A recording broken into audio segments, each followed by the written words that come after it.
plastic cheese wrappers. Yeah. They used to be washed and hung on the line in my nan's house. So Really? You used because Glad wrap was not a thing. You didn't buy Glad wrap. You would use that with an elastic band from the newspaper at the front to cover anything in the fridge. Oh. Wow. Yep. Wow. Now, who cares? Plastics.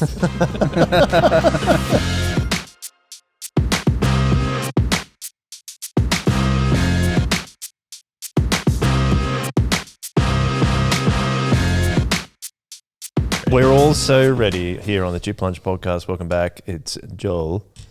It's 2026. It is. Happy New Year. Don't spoil it. No, it is 2026. What is this? This episode's coming out in 2027, guys. No, it's coming out in 2025.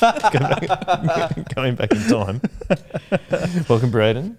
Welcome, Joel. How was your? Do you feel ready for the new year? No, but that's fine. Me either, actually. I'm not ready. Well, let's welcome our guest. See if she's ready for 2026. Rachel, welcome. Thank you. This has been a long time in the making. It has the elusive unicorn, Joel. Never quite in reach. You should have come dressed as a unicorn. I did try and think of something funny that would be like very unicorn-esque of Houdini just disappear. But you didn't think of anything. No, it's too early in the morning. We're recording this at 3 p.m. Not really. Just gotten up. Just gone up over hard night's work. There was a lot of TV on last night. What did you watch? We watched some Harry Potter. Oh, did you? And we watched the The Nutty movie? Professor. Did you really? Yeah, we did. It was really How funny. many movies did you watch? Have you watched Harry Potter and Pretty Nutty much the Professor? TV was on all day. Oh, was it? Yes. Oh. It was a very quiet day in the Stevens house. We did some home haircuts. Ooh. Oh. Yes, very talented. As long as Pippa walks like this, we're fine. Really? New year, New haircut? new haircuts. Did you do yours? I did not. Oh. Just children? Just two of them. Oh, okay. I can't cut the curls yet on Bonnie. So, Oh, she does have quite curly hair, doesn't she? so. Well, I was hoping you'd cut Chris's hair.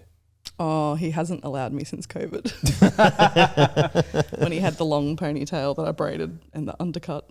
Oh, I remember that. Yeah, I quite liked it. Did you ask for that? Or was Wait. that your intention, or did he ask for that? Sorry. No, I think You're like, he was happy with it. I'm going to style this. He was fine for me to braid it. And It looked a bit samurai. oh yeah, a little bit Viking-esque. Have There's a you- few different braids in there. I was going to say, were you watching TV that inspired it? 100%. What is it, The Revenant? And what's the Tom Cruise one where he's in Japan? Last Was that- Last Samurai. Oh, yeah, that's what I'm thinking of. Yeah. Last Samurai. I was thinking the other day that I don't think I've watched the movie in at least a year. Oh, Joel. Joel, what are you doing? I know. I'm not watching movies. That's what I'm Just, relaxes you. Yeah. I don't know if it does relax me. I don't know. Better try. Will you try and You relax? might seem more approachable. I'd seem more interesting. Yeah. More approachable. More depth to your character. And then you'll end up doing your own haircuts. That'll be great. Wow. Yeah. Well, welcome to the podcast, Rachel. Thank you. Thank you for wearing blue pants. Oh, yes. We appreciate Sporty it. Spice. Who, as we were saying before we started recording, was on the New Year's Eve coverage. Did you see that? Yes, I. Brought in the new year. Yes. No comment on that. Very New Year's Eve Australian. coverage. Well, you didn't like Mel C and the 60th anniversary of Play School going together? But how weird was it that they did the, like, whatever they're calling the kids' fireworks now. But Oh, we missed those. they did the 9 o'clock fireworks, and then they're like, oh, now we're putting the Play School thing on. I'm like, surely you would do that before In the lead- early. I in did the lead think up, after yeah. The early- after the midnight ones that cutting back to Play School. I'm like, I don't think that's. Yeah. Didn't they cut back to them like singing a song? Yeah, they sung us into the new year. What's that? Na, na, na, na. I forget what that song's called. I don't know. But it was pre-recorded. It was really Kinda like weird. this. Yeah, it was weird. What? It was We're live. Straight to your living room. It It was very odd. odd. Yeah, An odd Yeah. choice. Yes. odd choice, But but family friendly. But also, like, Very. what's Sporty Spice's actual name? Mel Mel C. C. Yes. She played so much for new stuff, and it's like no one wants to hear your new stuff. Just sing Especially on Spice New Girls. Year's Eve. Yeah, exactly. I'm like, bit of self-awareness. On New Year's guys. Day, you can do your new stuff. Just New Year's Eve no needs to be your comment. old stuff. Is Mel C, Sporty Spice, your favourite? Oh, Spice Girl? clearly with my tracksuit on. Yeah. Yes, very much so from the get-go. Just got to Stop right now. stop right now. Thank you very much. Thank you very much. We appreciate you. Yeah, Spice Girls, wow. Who's your favourite Spice Girl? It was Mel C, I think. Oh, see? But I didn't like Spice. I was like, Oh, I was you trying to so think did. when. No, I didn't. Well, I was trying to think when Spice Girls was a thing. I think I was like year 5. Yeah, primary school was big. I mean, yeah, you're a fair bit younger than me. You're a bit only about younger a couple than of me. years. Okay, yeah, that's true. Actually, I'm confused because your husband's older than me. That's why. It's older than us all. The other day he's like, "I'm only 45 next year." I'm like, I know. It "My shocked me. gosh, you're old, dude. My eyebrows hit the roof. What have I done?" Bad decisions. No, he is an old mate. Need one of those old mate elevators. You know, there's a company No, called it's that. based Is in it- Sutherland near us. It's called Old Mate Elevators. It's a great name. Yeah. Yeah. Or for his birthday, get him a gift voucher. Gift voucher. One elevator, please. You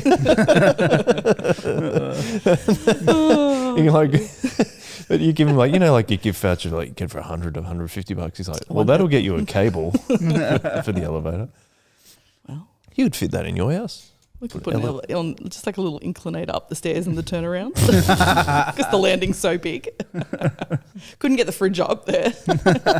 Had to take out some of the gyprock and the balustrading, the TV. But yeah. Wow, that would be cool. Anyway, the first question we ask everyone on this podcast is, how do you like to eat your hot chips?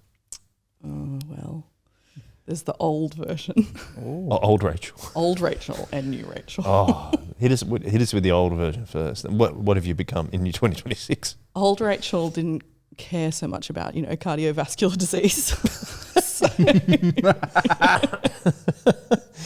Once upon a time, when I used to go to the basketball stadium every afternoon to ref or play, there was no parental supervision, which meant that I could just order chips and eat them however I wanted, which meant the go-to was a layer of chicken salt and shaken through.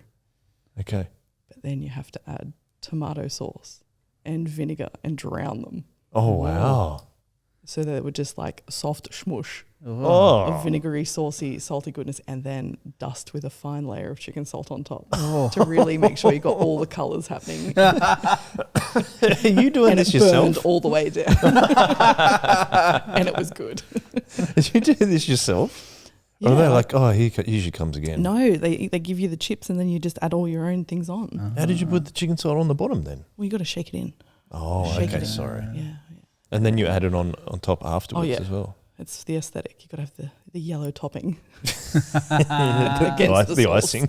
Because then it would stick to the sauce. Oh, so you're doing sauce first, then putting the salt on top of that. Oh, double. Yeah. Double that. Double salt. It's like Really? a sandwich. Yeah, that was young Rachel. You're still young. Very, just Very so young. However, now Yes. I have settled for just one layer of chicken salt. Oh, top or bottom though? On top, that's fine. Okay. But then they must be drowned in gravy Yeah. Oh, gravy. because that just sets it off. But you're interesting that a lot of people have been like sauce or gravy or whatever, but it's like has to be on the side. No. They don't like making it soggy. No. You like soggy. If I was to go out and order a schnitzel and chips, I would lift the schnitzel off the chips and I always order 2 gravies to drown the chips and make them just like a delicious sog of chips. So much healthier than previously. Health conscious Rachel. Yeah, health conscious Rachel. Goes for real gravy rather than Yeah. tomato sauce and So chicken it's- salt gravy. Yeah. Wow. But yeah, I don't an like absolute soggy. mess needs to be made of them. Yeah. Enough that you have to almost use a fork to eat them. I was going to say, Yeah, I yeah, was thinking you. And you need some serviettes. Possibly. I'd like 100 pack of serviettes with that too. with my 2 gravies, please, and sugar and salt. And double the serviettes. Cool. There you go. What's your level of like? How hot do you like your chips? Can you let it get cold? Oh, yeah. And soggy as well? They can be cold and soggy. I'll still eat them. Oh, dude. And they'll be fantastic. This is you and Weng. I always like to bring up Weng. Have you heard Weng's story? No, because as you said, you don't listen to the podcast. No. Except for Chris's episodes. Weng has a thing he likes to order McDonald's Uber Eats. So it goes cold. So it gets cold. But then also if he doesn't finish it, he puts them in the fridge and eats them the next day. I did grow up in a family that if we were at my nan's house, we would have fish and chips or something, and she would get it at like 10 in the morning and then put them in the oven at her house. Oh, wow. serve Like them pre-order later. kind of thing. Yes, and go and get them because she'd do the shopping as well, and they would just be sitting in their little wrapped up bundle of paper. Oh, sweating. Yes, sweating, and then she'd take them home and put them into on an oven tray. This is why you like soggy This is why, chips. yeah, probably. And then to make sure that she could get them off the paper, because we flattened out the paper, which went into the drawing drawer to reuse the old Big Butcher's paper. The paper Yeah. was reused. So you could draw, and then you'd come across an oil patch. Oh. That soaked through. Wow. Yeah. Reusing the chip paper. Oh, reusing everything growing up. Very thrifty household. The plastic cheese wrappers. Yeah. They used to be washed and hung on the line in my nan's house. Really? Used as because Glad wrap was not a thing. You didn't buy Glad wrap. You would use that with an elastic band from the newspaper out the front to cover anything in the fridge. Oh. Wow. Yep. Wow. Now, who cares? It's off plastics. So random. The cheese. So like the plastic Like cheese. Blackie cheese. Yeah. Yep. The wrappers, the little singles, craft Yeah, singles. yeah. Gonna wash that bad boy off, hang it on the And what are you using it to cover with though? anything in the fridge. Oh, just anything. Anything. You just jar of something open, you just elastic band Good to on go. top. Anything that was a plate, put an elastic band over it. Really? Yeah. How do you put an elastic band around a plate I though? don't know, man. Just was a thing. Over the top this way. Oh. This way. Come on, man. Jeez. Look at how you're like, yeah. Yeah. Problem solved, man. Come on. Wow. Waste not, want not. Then don't buy craft singles though. That's my point. It's like, I just like They're the all idea the of rage, them man. up on the line. Oh, yeah. And like, yeah, that's great. With the undies. oh, yeah, 100%. Like, you know how you used to get your meat, like your mince and stuff in a tray? Yeah. And it would have Glad wrap over it? Yeah, I think so. Yeah, well, you'd have to wash that Glad wrap too and straighten it back out and hang it up to dry. Wow. Yeah. It's a thing. Once upon a time. But also the transferring it from like the kitchen To the laundry. to the to laundry the yard. is like Oh, it's starting to rain. Got to get the Glad wrap. oh no, the washing's out. And they're like, oh yeah, your shirts are getting wet. He's like, no, the plastic. the plastic that's out there. The food covers. Or then maybe you could just dry it. So, I mean, hung out, then it just gets wet. You can just dry it with the tea towel. Reuse it again. Yeah. Wow. Okay. Cool. That's set the scene for the rest of the episode. Next question. How did you become a Christian, Rachel? So I grew up in a Christian family. So from a very young age, went to church, always knew that that there was this God character in Jesus in my life. But then probably around year 5, year 6, my parents split. And that kind of changed a lot of things. But it was finally that age that I'd looked forward to for so long to go along to youth group. And I was finally at that age and I was like, oh, I'm still going to go. And there'd been this time period where, you just kind of had gone through the motions as a family. And then I started going to SALT and along through the youth ministries.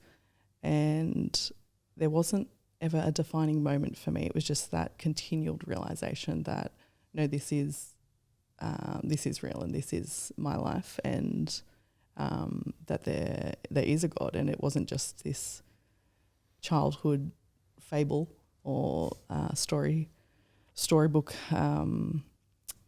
thing that you did growing up in the early 90s. And then started going along to all the youth stuff and realised, no, this is a big thing in my life and a big impact, and haven't really got anything better to do since. Can you remember though a time that you were like, oh yeah, I'm definitely a Christian? I think it wasn't until later in high school, around year 11 and 12, probably after going through all of the youth ministries kind of thing, but that realisation when people started to actually pull away and disappear, when they started having other options available to go to and things like that, that I was like, oh no, this has meaning to me, as opposed to this wasn't just the now of what options there were to do things. This was the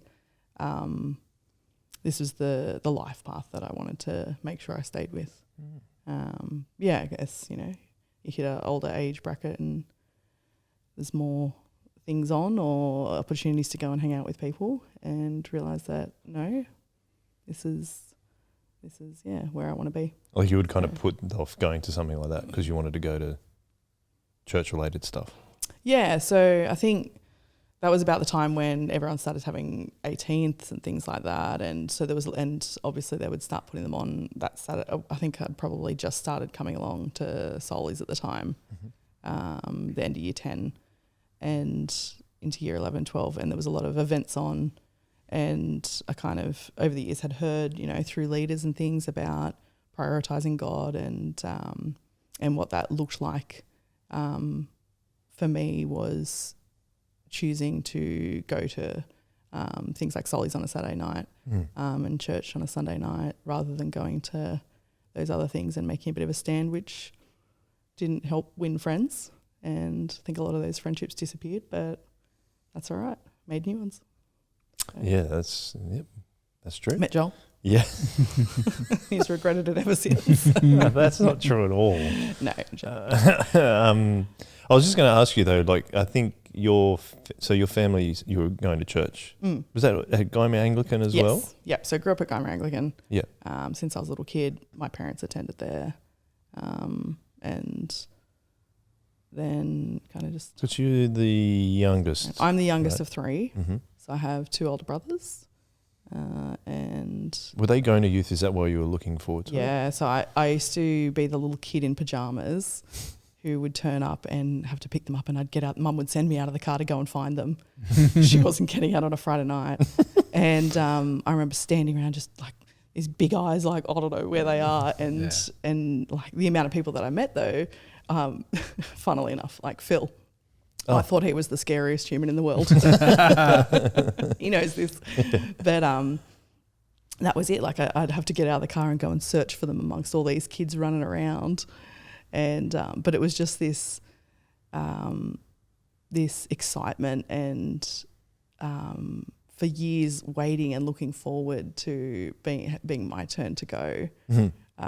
So and then when it finally was there, I was like, yes, it's my turn. It's for me. So, and then loved it. And I think it just had that element that our home life was very, very different to things like that. So it was very, I was a very quiet child and just very meek and mild. But that's hard to imagine. Oh, surely not. And then it was finally this place that I could just kind of be a little bit wild and free. Oh, really? And so it was kind of like, oh yes, looking forward to that. What's kind of like have you got any enduring memories of growing up through the youth ministry? Oh, plenty. Yeah, please, let's go. I feel like it was very much how do I explain it? Like, it was very much a place where suddenly I felt like there was this community of belonging, but at the same time, after being such a quiet child, kind of being like, oh, there's this whole world of fun out there, like that you can have with your friends. Right. And probably just that age as well of being a teenager, like starting high school and being able to kind of find new friends that were away from school, but at the same time you could pick up familiar faces who you'd grown up with or known. but just something to look forward to at the end of the week. You know, you were so hyped each week to be like, hey, you guys coming to youth? It was such excitement to lead up to the weekend, and it was almost became this weekend like festival of you would start it off with the Friday night, you'd start it right, and then it would just flow into the Saturday doing stuff and hanging out, and then going to church on a Sunday night to finish it off. But yeah. So. You said you had plenty. Oh, memory wise, sorry. Yeah. Chicken bowling is probably the number one. Frozen chicken bowling? Yeah. Sorry. Chicken bowling's got to be up there. And dessert gutter. Everyone loves a dessert gutter. Do you want to explain that for people who don't know what a dessert gutter is? So That sounds so rank. Just even the word. dessert gutter. Yeah. Ultimate dessert. Like, who doesn't want that? You just get a piece of guttering and fill it with foil and then just line it with all the desserts. Ironically, and then everyone get a spoon and go. Ironically, the last thing we did at youth before COVID Was a dessert gutter. we haven't done one since, obviously, but yes. And then the pandemic began. Yeah, from this, they thought it was a bat. It was actually a dessert gutter. Dessert gutter of germs. Yeah, look, probably not the most hygienic, but like Oh, it's a vibe. high schools. Yeah. Surely they're sharing drinks and food as it is. Yeah. It's fine. Well, I know this is your podcast, but when we had a water night at youth, which was when it was at Soul Revival at the venue, Oh yeah. and it was you had to play. I think you had to drink water and carry it in your mouth and then spit it into a bucket, and then there was teams, and so whoever filled the bucket up the most was the winner. And so my friend Jared, like after it finished, took the spit bucket and tipped it over my head. No, yuck. It was sticky afterwards. It's terrible. No. That was back before you had, What are friends for? yeah, like more health and safety, I suppose. Yes. It's fine. So was there any talks or anything that you can remember that really stood out to you? Who are your leaders? Do we know anyone of your leaders? My leaders changed a lot, which I think also shaped then my my involvement with youth ministry stuff. So my leaders were Sam Eads and Elise Kale. Oh yeah. And then Mads Batty joined the gang. And then Sam and Elise had stepped away, and Mads kind of stayed with us the whole way through our HSC, which then in turn kind of changed the way I viewed going into youth leadership stuff. That there was a lot of changes, and I was like, no, it's important to have someone around who's going to be consistent. Right. So that shaped how you led. Yeah, definitely. Because we should say we led the same year at youth, right? We did. So, but we didn't really know who each other were before we started. No, because we were the same year. We were leading the same year. Yeah, we led the same year. But we are a couple of years apart. Yeah, that's right. So like Greaves and I led with curious. with your husband. Yeah, the husband later, Chris, because he was like kind of the overseer. Put him in that position. Which is hilarious. As an overseer. Overseer. He's very sensible. Yes. He was actually pretty good. I should say by that stage he was actually getting there. Sure. But why? Let's go back to that. Why did it shape you for how you wanted to lead? Like, what difference did you want to make? I think for me, seeing that age of teenagers being like, it's a vulnerable time, and there's so much uncertainty. Everything's different. Every year changes for teenagers, looking at like high school and classes and friends and things like that. And it can change so quickly. What's the word for it? Not their culture, but so many things are happening so quickly in their lives at that age bracket that consistency I found was really important. And I think for me, growing up then with the split family, knowing how important consistency was and how much I saw that, and then experienced a lot of change with leadership and stuff, and people coming and going through leading and things like that. And also with the church, you see people come and go. Consistency can really make a difference. You can form those relationships long term. You can build people up because you're in their lives, you're invested in their life, and you can kind of be someone like a foundation support for someone that, although a lot of things are changing on the outside and in different aspects of their life, that was key. So then, when we started leading, as fun as it was, and it was all about, spending time and doing stuff and planning these great activities and nights and being silly and mucking around, it was also very much about turning up and being consistent with that. And being there every week. Yeah, just creating that environment that could make the difference for someone who's maybe the rest of their week could be really different or having a hard time.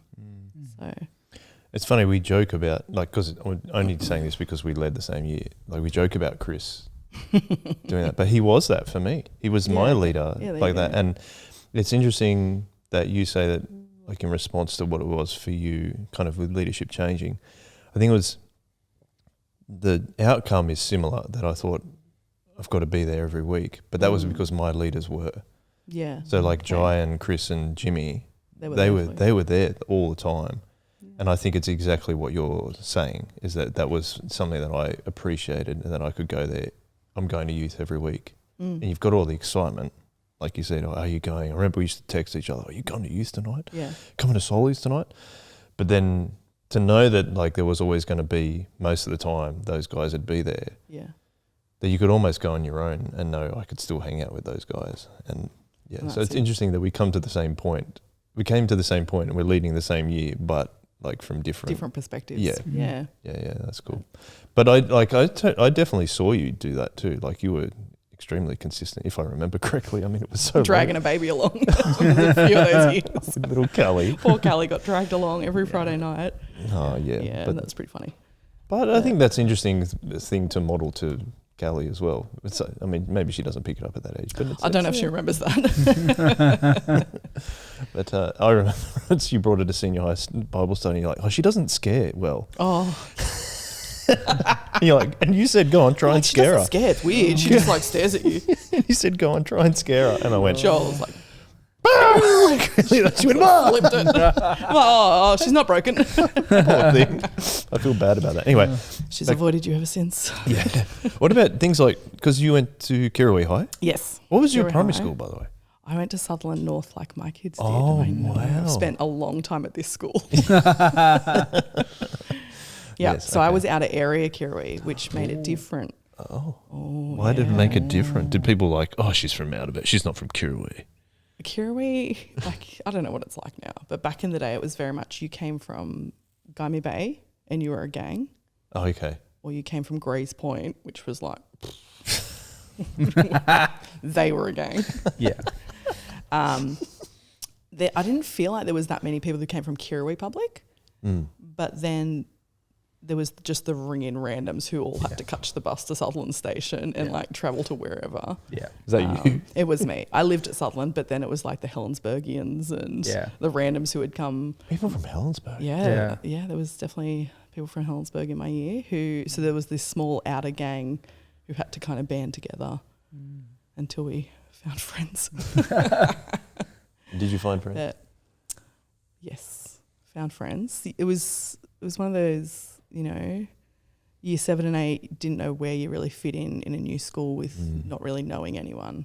Yeah. And you just kind of get plonked in a class and you move around with them for 2 years straight, so you kind of got to know them. Yeah.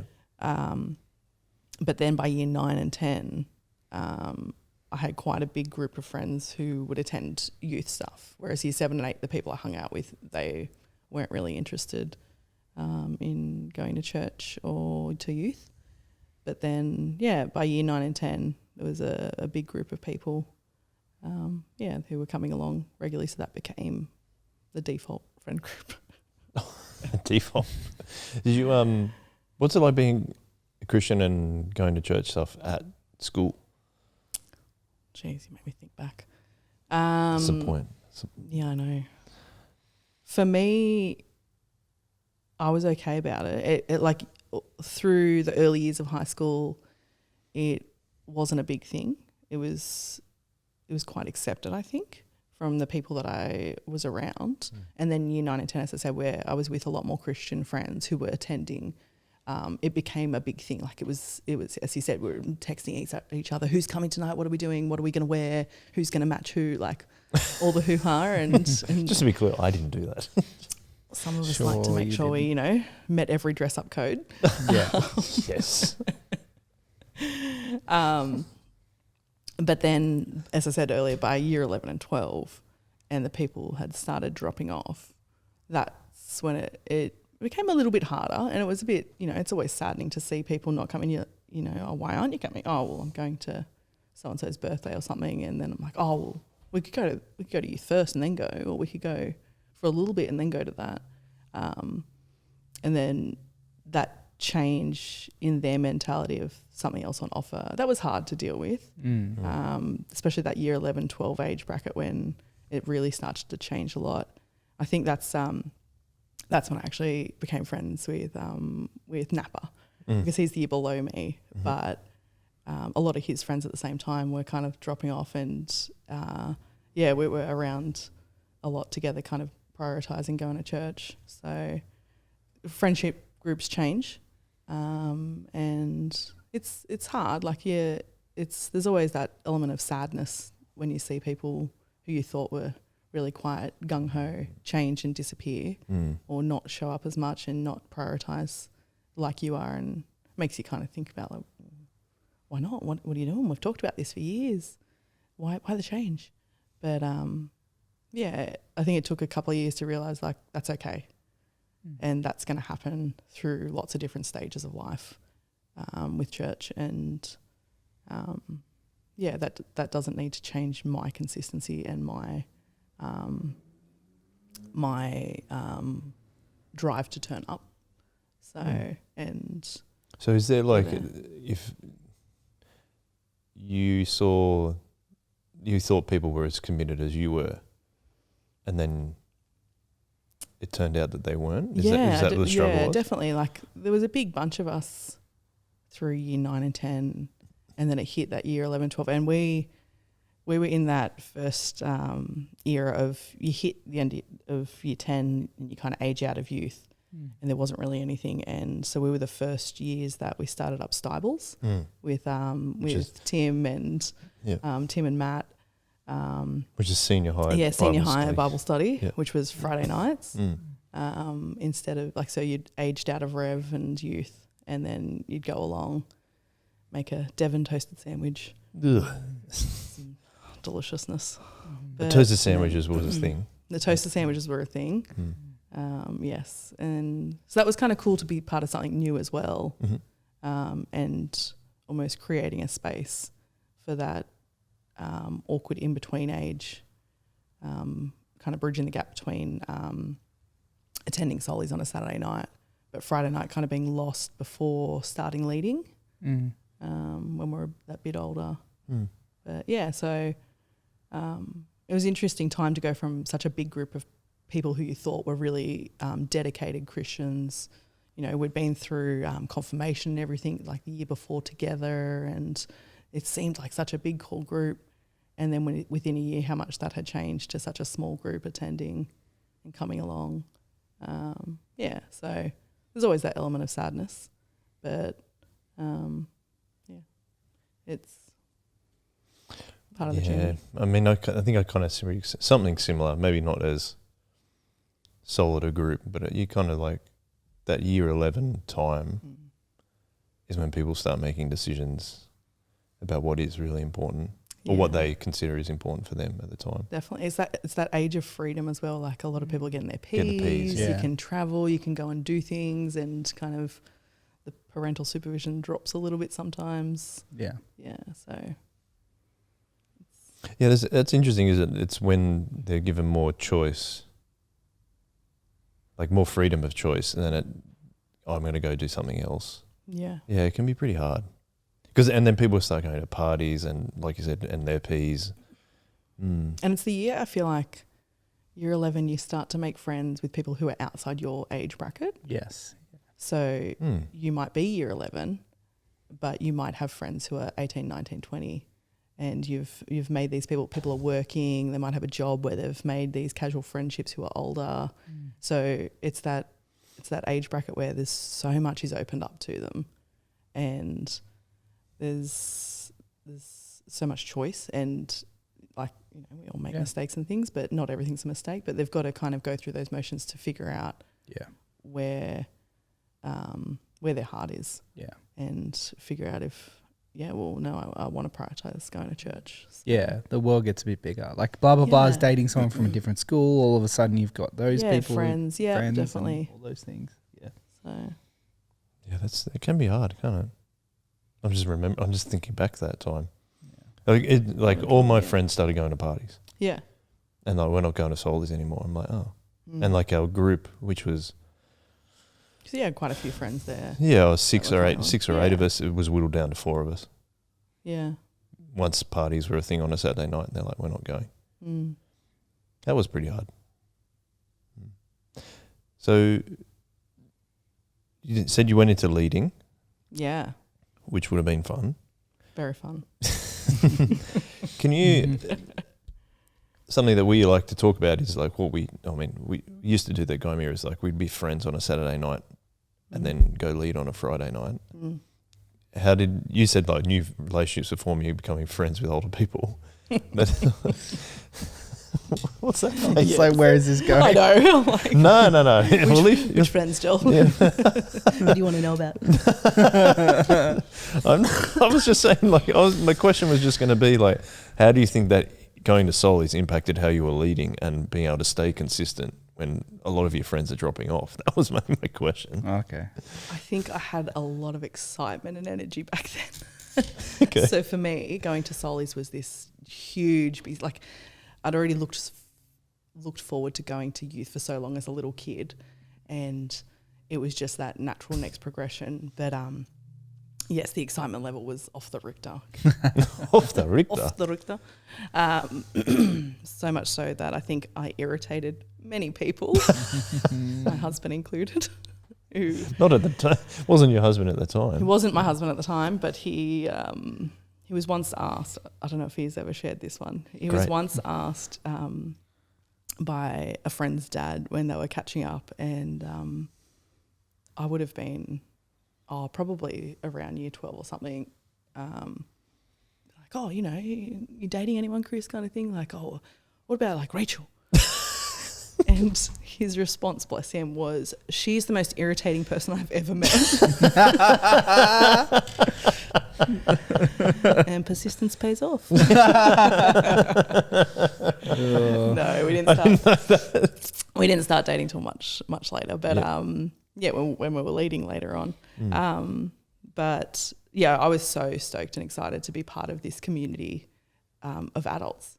It had progressed obviously from teens, and it's just that next step in life of meeting all these people who were coming together for the same reason and who were giving up their Saturday night for the same reason. And for me, that excitement was like through the roof. And yes, can be quite irritating. But it was just a bit of a breath of fresh air of like, yes, like this is community. This is surrounding myself with people who were like-minded, and who, although they were like-minded, you don't need to be sitting around like just constantly following rules and like as so many of the world believe a Christian might be doing, but like that we could have fun and spend time together in community, as he said, on that Saturday night, and then spend during the week planning for this Friday night experience where we were going to be find ways to be sharing Jesus with younger people who were probably experiencing things that I'd gone through in my teen years and stuff, and finding a way to create that space for them to be and to learn to love as well. So it was a busy week though. We didn't have anything else to do though. We didn't. That's it. You didn't have anything else to do. You just you turned up. So. Turned up on a Wednesday night and mucked around and planned. And Bible study as well. Oh yeah. And then you got to fit in many long drives across the Shire.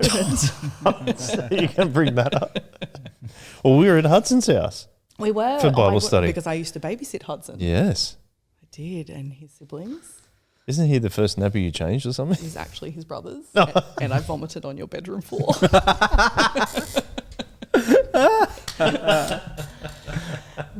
And Hudson was watching me and just looked at me and smiled. And I was like, oh, now I've got to clean that up and that.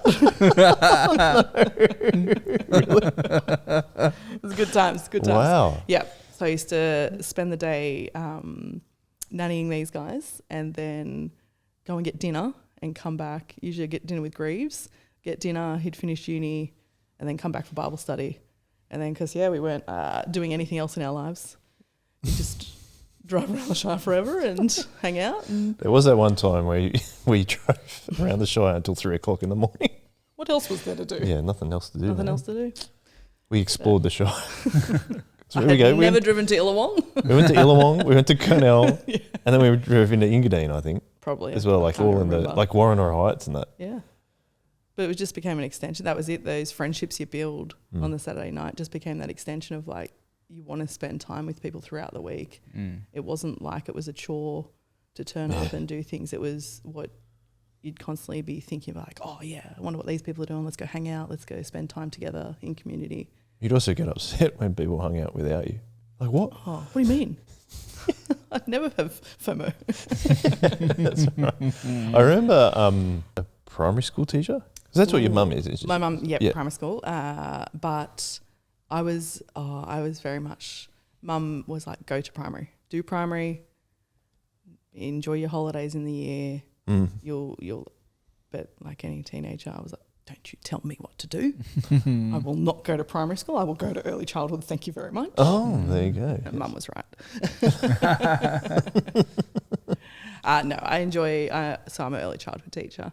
I enjoy working in the early childhood industry. It's challenging.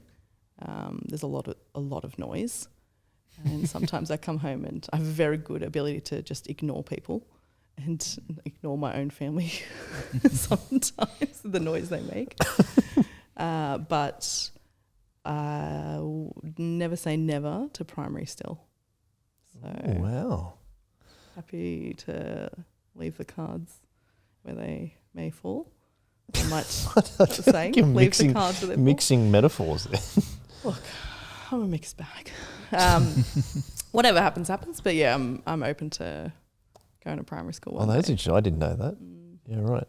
Oh, So your wife you- does. Well, that's not surprising.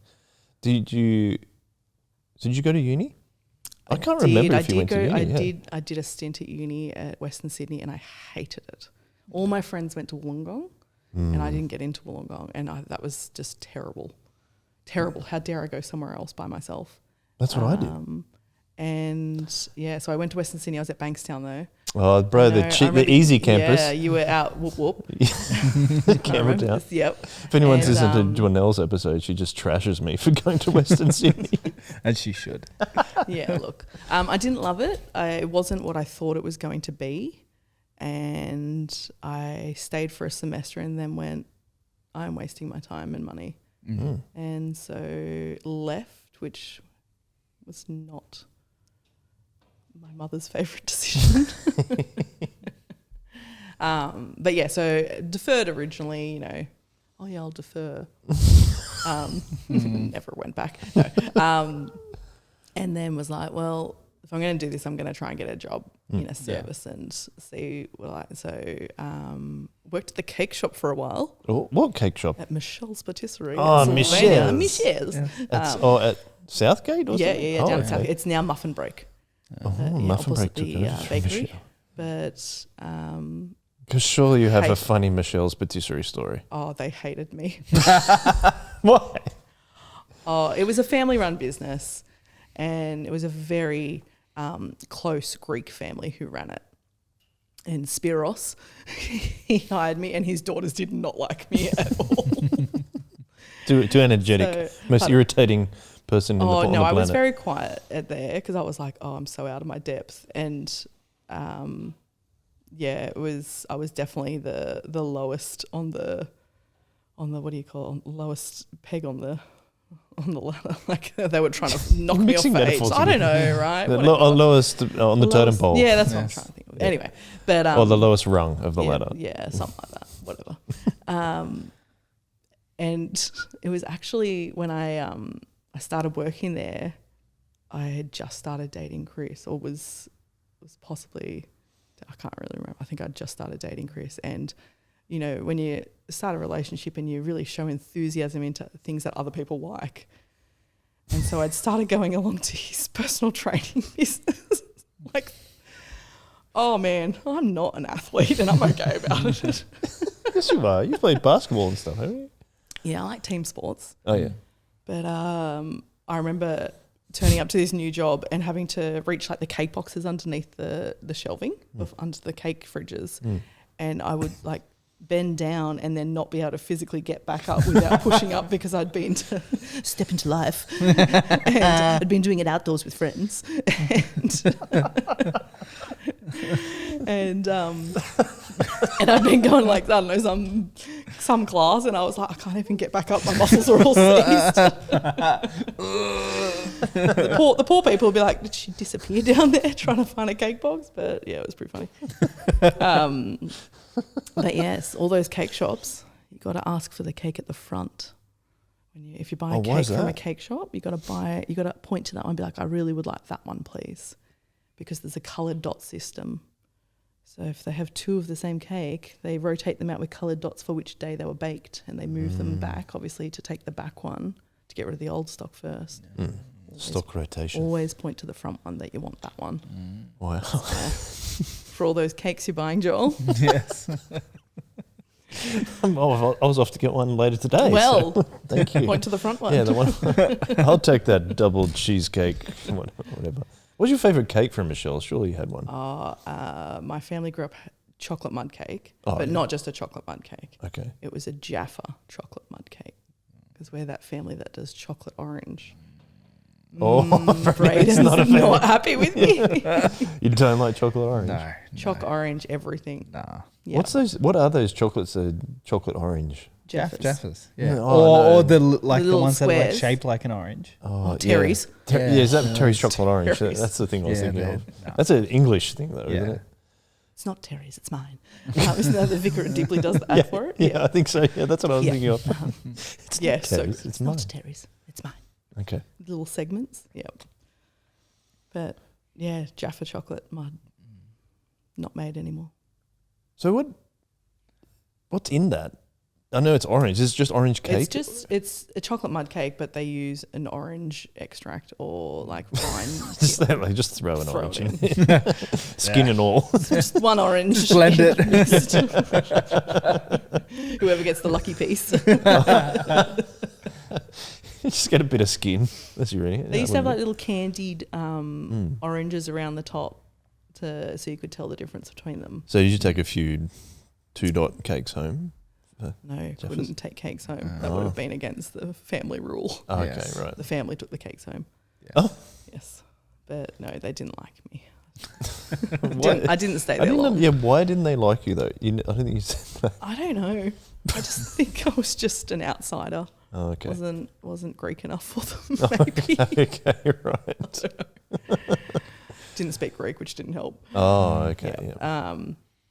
But yeah, so I did that in the meantime, and was just trying to find a job in a early childhood service somewhere. And I remember just after having this huge like yelling match at my mum, being like, because she was like, go on that place up on Waratah Street, go and ask them.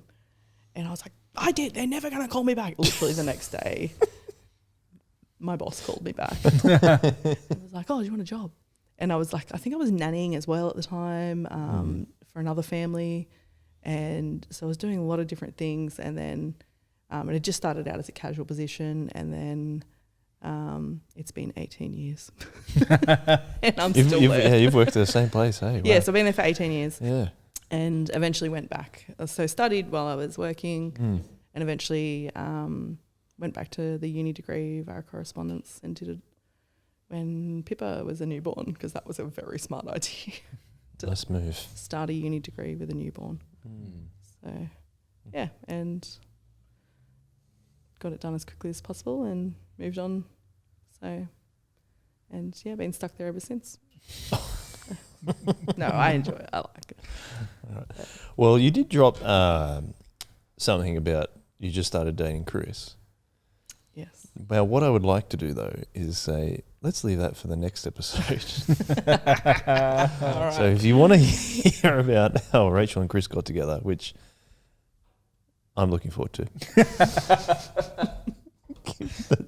the teaser, if I was going. I really want to know if you're thinking of a specific story or something. Oh, now. no, there's just going to be plenty of stories to go on with. So, but we'll leave that for the next episode. So No worries.